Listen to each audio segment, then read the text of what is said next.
Pre nego što se predstavim, želeo bih sa vama da podelim par rečenica. Naime, već skoro godinu i po dana razmišljam da li treba da otvorim svoj YouTube kanal. Uvijek sam mislio da nešto nedostaje, da nešto fali, da nisam spreman, da ne mogu lepo da editujem, jer sam uvek težio da bude sve savršeno. Mislim da sa tim stavom ljudi nikada neće ništa postići i zbog toga sam odlučio da danas otvorim svoj YouTube kanal. Kao što vidite, i vreme nije idealno, pada neka sitna kiša ili sneg. Tako vam je to u životu. Moje ime je Boris Radošević, poznatiji kao Lutajući putnik. I za sebe mogu da kažem da sam avanturista koji istražuje svet oko sebe kroz putovanja, kulturu, prirodu i planinarenja. U turizmu sam više od 15 godina, počeo od srednje škole, preko fakulteta, pa sve do mastera. U posljednje 2 godine aktivno putujem po Srbiji i svetu. Na svom YouTube kanalu prvenstveno ću pričati i obilaziti mesta u Srbiji, ali također bit će tu i razna neobična putovanja. Od mene možete da očekujete mnogo osmeha, mnogo korisnih informacija, kako geografskih, tako i istorijskih, mnogo hrane i mnogo zabave. Prva epizoda bit će o opštini Despotovac, zato što sam ja upravo iz Despotovca i mislim da početni vlog upravo i zaslužuje par interesantnih zanimljivosti o ovoj zaista predivnoj opštini. Kako je ovo prvi vlog i kako sam još nov u ovome, zaista bi mi bilo bitno da u komentarima ostavite ono što je pozitivno, a naravno i ono što je negativno, da bi znao za ubuduće. Vreme je da vam predstavim opštinu Despotovac. Dragi moji prijatelji, dobrodošli u opštinu Despotovac. Opština Despotovac se prvi put pominje krajem 14. veka kao selo Vojnici. Po predanju ime je dobilo po broju vojnika koji su otišli na Kosovski boj. Takav naziv je ostao sve do kraja 19. veka, kada kralj Milan Obrenović, u znak sećanja na despota Stefana Lazarevića, naziva ovom opštinom Despotovac. Opština Despotovac raspolaže predivnim pejzažima, zdravom prirodom i izuzetnim kulturnim nasleđima. U takvoj maloj opštini kao što je Despotovac nalazi se jedna resavska pećina, manastir Manasija, vodopad Veliki Buk, vodopad Prskalo, Beljanica i još mnogih drugih prirodnih lepota. Pa da počnemo. Manastir Manasija, poznati kao Resava, nalazi se na 1 km udaljenosti od Despotovca. Jedan je od najznačajnijih spomenika srpske srednjovekovne kulture i svakako najznačajnija građevina Moravske škole. Zadužbina je srpskog despota Stefana Lazarevića, sina kneza Lazara i knjegine Milice. Po predanju, Stefan je dugo tražio mesto gde će podići svoju zadužbinu i na kraju je odabrao lokaciju na desnoj obali reke Resave. Manastir je podignut u periodu između 1406. i 1418. godine, zamišljen da bude tadašnji religiozni i prosvetni centar Srbije. Inače, kao što sam vam rekao, Manasija ima 11 kula, od koje je najviša Despotova. To je ova. Upravo idemo gore, gde je pogled na crkvu zaista prelep.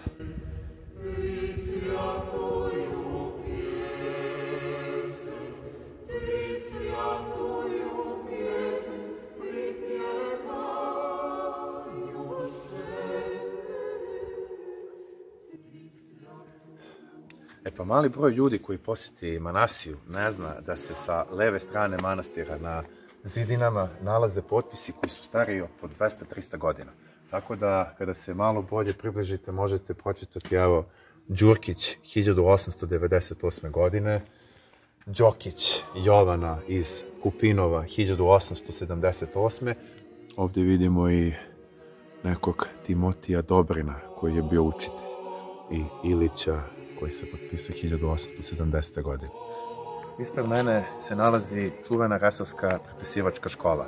Inače, Manasija je u srednjem veku bila stečiste učenih monaha, gde se posebno negovala književnost i prepisivačka delatnost. I sam despot Stefan Lazarević je bio veoma obrazovan čovjek, pa je tako i napisao svoje najpoznatije delo Slovoljublje. Danas ovo je ostalo od resavske prepisivačke škole, ali mi Resavci smo upravo poznati po prepisivanju, tako da u Despotovcu svaki treći čovjek ima fakultet. Šalu na stranu, Manasija je zaista kulturno blago Srbije i mislim da bi svako za života trebao da je posjeti. Pa ovo vam je kao iz filma Ko to tamo peva 2, samo što je ovo despotovačka verzija, drugi deo. Šalu na stranu, ako želite da vidite Manasiju iz druge perspektive, morate malo i da se žrtvujete. Kao što vidite, moramo da prođemo kroz ovaj tunel koji je dugačak nekih 200-300 metara. Tu je i pruga, postoje verovatnoća da i ovde prođe voz, Mada mislim da se to neće dogoditi, jer ako se dogodi, nećete gledati nastavak klipa. Idemo. Evo nas na pola puta, sreli smo 2-3 slepa miša, nismo se uplašili, idemo dalje.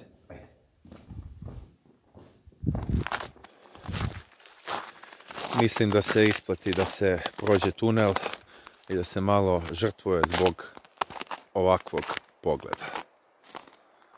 Ovo je po meni najlepši pogled na manastir Manasiju. Evo, zoomirat ću malo. Manasija u svom punom sjaju.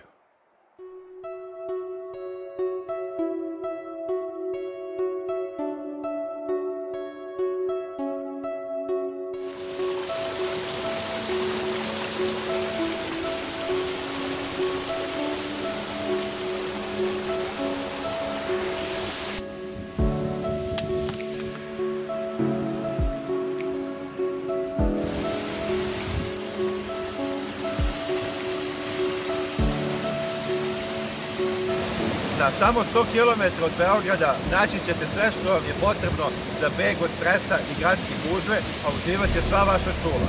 Vidjet ćete prelepu prirodu, probat ćete neverovatne domaće specijalitete i uživat ćete u avanturi. Iza mene se nalazi vodopad Veliki Buk, koji je jedan od najpoznatijih i najznačajnijih vodopada u Srbiji. Ne znam da li se čujemo zbog buke vodopada, ali vodopad Veliki Buk se nalazi na nekih 20-25 km od Despotovca i sa svojom visinom od preko 25 metara je jedan od najviših vodopada u Srbiji. Najlepši je na proleće kada je dotok vode najjači, ali i sada izgleda fascinantno.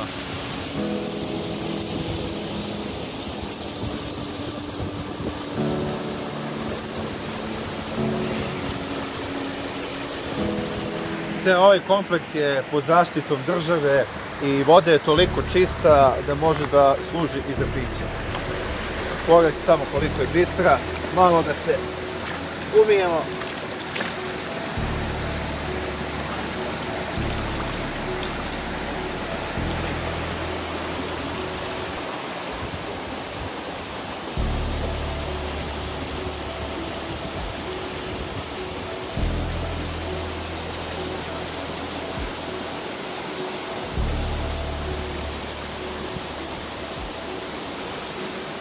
U blizini vodopada nalaze se mnogobrojni restorani gdje će vas dočekati izuzetni domaćini. Sada je 10:30 ujutru, ali to me ne sprečava da nazdravim sa domaćom rakijom. Živeli. Živeli. Kao voda ide.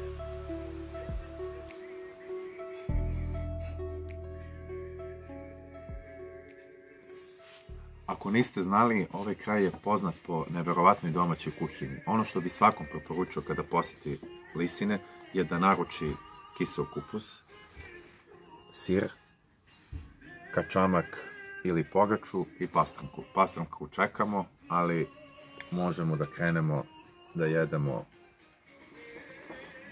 ovo. To je to.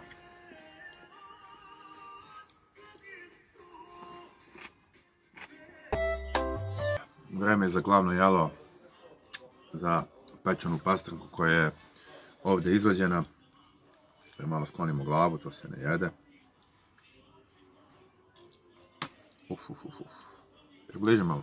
Pogledajte ovo, vidite ovo, ljudi moji.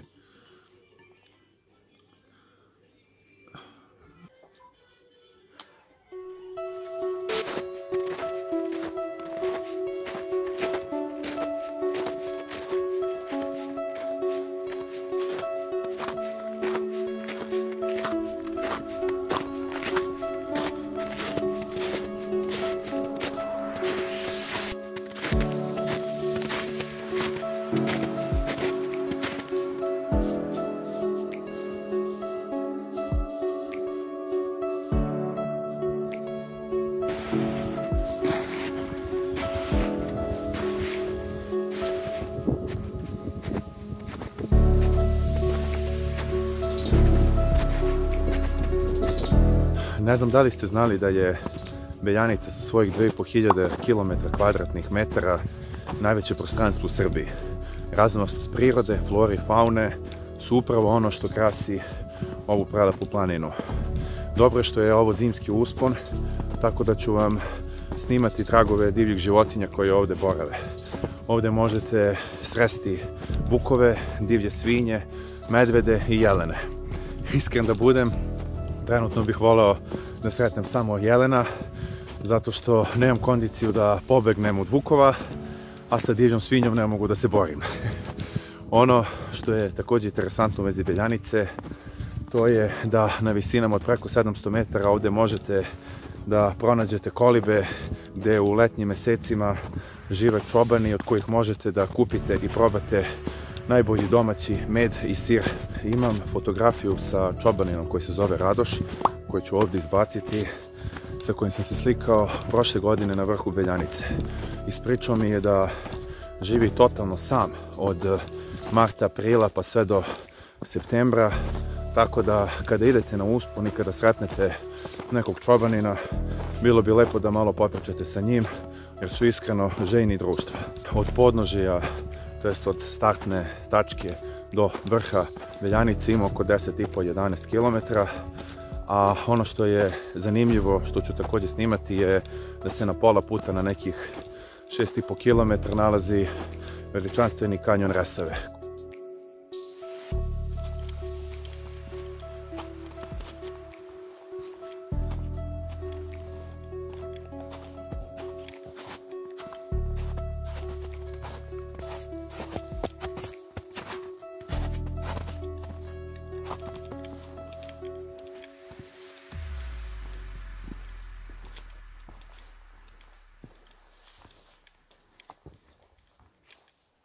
Iza mene se nalazi atraktivni, prelepi i magični kanjon Resave koji je prirodni fenomen opštine Despotovac. Iako nije popularan kao svoj veliki brat Lazarev kanjon, po meni je možda i lepši jer upravo ima tu neku divlju draž. Dužina celog kanjona iznosi oko 10 km i najpoznatije deonice se nazivaju sklopovi zato što se vrhovi dva kanjona bukvalno sklapaju. Malo ljudi zna i posećuje ovaj kanjon upravo zato što nije toliko popularan i komercijalizovan kao Lazarev kanjon. Također, teško se stiže do njega, staze su dosta zahtevne i nepristupačne, što ćete i vidjeti u ovom snimku. Pokazat ću vam malo koliko je u stvari divlje. Dodaj mi kameru. Vajda neću da padnem, ali ako padnem, sve je to zbog kvalitetnog snimka i dobre slike. Evo vidite. Tako da, opa!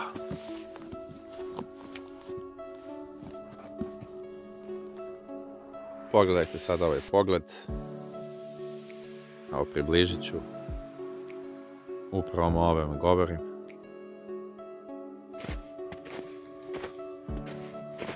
Posle nekih 7 km je druga tabla koja vodi do vrha Beljanice i ovo je najteži uspon gdje ima da se pešači, to jest prođe nekih 2,5 km jakog uspona od 45 stepeni.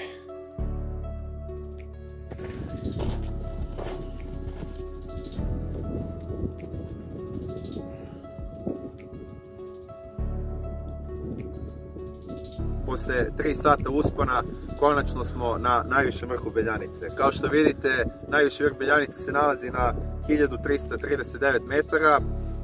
U prvi mah ovo ne deluje kao neka impozantna visina, ali ono što je zanimljivo to je da je Beljanica uz Suvu planinu i Rtanj jedna od najzahtevnijih planina kod nas, zato što upravo mora da se pređe, to je da se savlada 1000 metara nadmorske visine u danu, što zaista nije malo. Inače, sa vrha Beljanice, kada je ovako prelep sunčan dan, moguće je vidjeti i druge